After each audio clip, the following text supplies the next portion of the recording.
Hey guys, Nick here and welcome back to another video.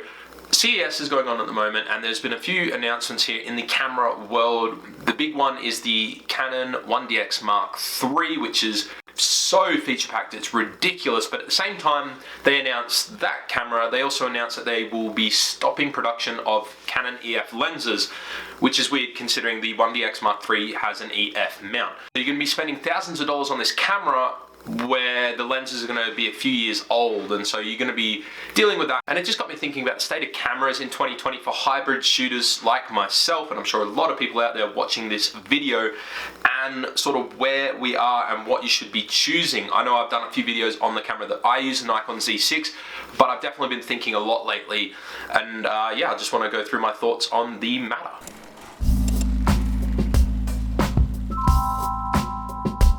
So when choosing a camera system to purchase, one of the big things that everyone tells you to do is that you want to invest in the lenses, alright? So the camera body will have specific features, but the investment really is in the glass that you choose to use. It's also going to probably be the most expensive part of the camera system. And for hybrid shooters that shoot photo and video professionally, this can be quite of a tough choice. And so I wanted to talk about this, and we might as well just start with the Nikon Z Series because I use a Z6. So the camera itself is extremely capable. It's a 24 megapixel sensor, so it's going to shoot really good video. It's got great dynamic range. You can output raw video as well if you send it off to Nikon and get the update and all this sort of stuff. So it's a really capable camera, relatively cheap at $2,000 as well. It's a pretty good entry point. But the lenses, there are currently, I believe, 11 Z-mount lenses out on the market to date. So in terms of investing into glass, it's kind of up and down.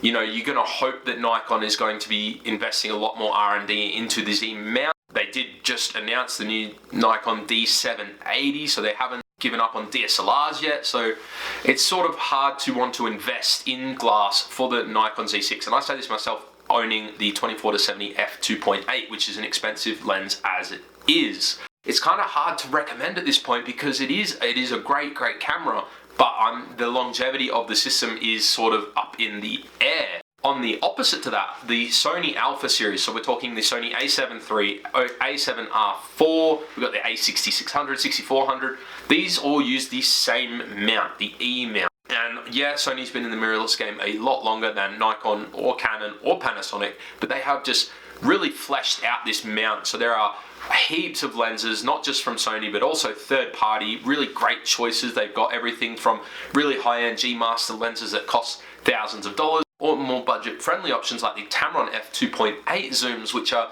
a lot more affordable for everyday people.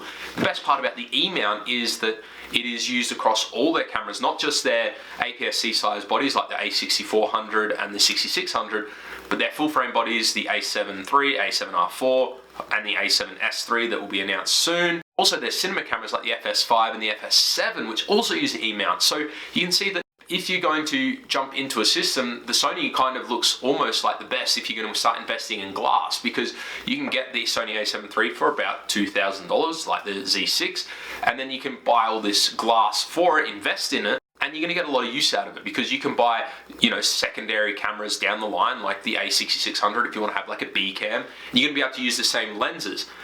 And if you go real pro and you want to buy a more cinema-based camera, you can use the same lenses again. So you can see where the investment in lenses starts to become more paramount, especially with the Sony systems. Now, I've already spoken in depth about my issues with the a7 III. I'll leave a video up above, and I still stand by that. The Nikon Z6 is a much better camera in my opinion, but in terms of investing in a system, I think Sony is probably a better choice. Now we look at Canon. Like I said, you know, they just announced the new 1DX Mark III, which is absolutely killer specs on paper, but they've also announced that they're not making any more EF glass, so it's RF all the way, and currently there's not a real lot of compatibility between it. So you could buy the EOS R and all these great RF lenses that they've started developing, but you're not going to be able to use it with anything other than the EOS R or the RP and any other future mirrorless cameras they release. So again, like the Z6, it's a bit of a dice throw, you know, it's a bit of a gamble on whether or not you should invest in those lenses. And then we go even further down the track to Panasonic, sort of like the newest to the mirrorless game with their L mount.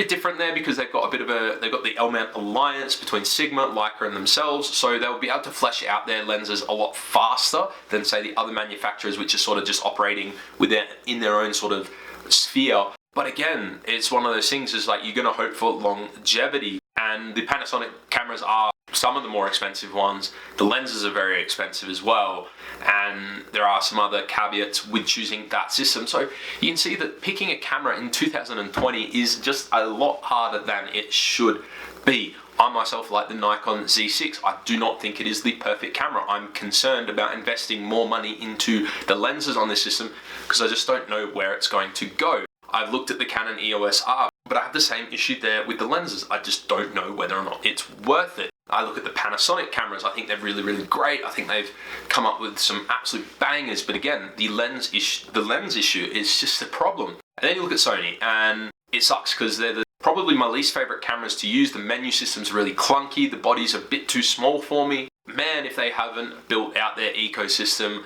to make it just a really powerful choice, because if you're just entering the market, you can pick up a lower end camera like the A6400, buy some lenses for it, and then you can upgrade later down the line and use the same lenses, and then upgrade even later down the line into a really high-end camera and use the same lens. So you're not making it easy. If you are going to be buying a camera, and this is mainly for professional users, if you think you're going to be taking this really, really far, you're going to be shooting photo and video professionally for a very long time, I honestly think the Sony system at the moment is the best purchase to sort of get into. The A7S III is just around the corner. That's going to be a killer video camera. The R4 is going to be great if you're primarily a photographer. The A7 III is the jack of all trades. And although I do have my own issues with the Sony systems, I just think if you're a creator out there, if that's something you're going to be doing, this is a system you need to buy into, because you're going to get the most life out of the lenses. You're going to be able to upgrade down in the line, and it's just the safer route. The other ones are still a bit of a gamble. I understand there are features on each of the other cameras that you might want on the Sony, like the flip out screen from the Canon, or the touch screens, or better video recording capabilities like 10-bit. You can always upgrade a body. Lenses are the hardest part to sort of deal with. That's the investment, and it's better to invest in lenses in that fully fleshed out ecosystem, because you know that eventually, the bodies will get better and you'll be able to get that feature. You can just sell off your old camera and buy the new one, and it's not a big deal because you've got all these lenses that you can still use. Anyway guys, that's just a bit of a rant. I've just been thinking about it for the past few days. I really want to make a video on it. Hopefully it helped a few people out there. And yeah, if you've got any questions on my thoughts and opinions, drop a comment down below. I'll try my best to get back to you. But yeah, till the next video guys. See ya.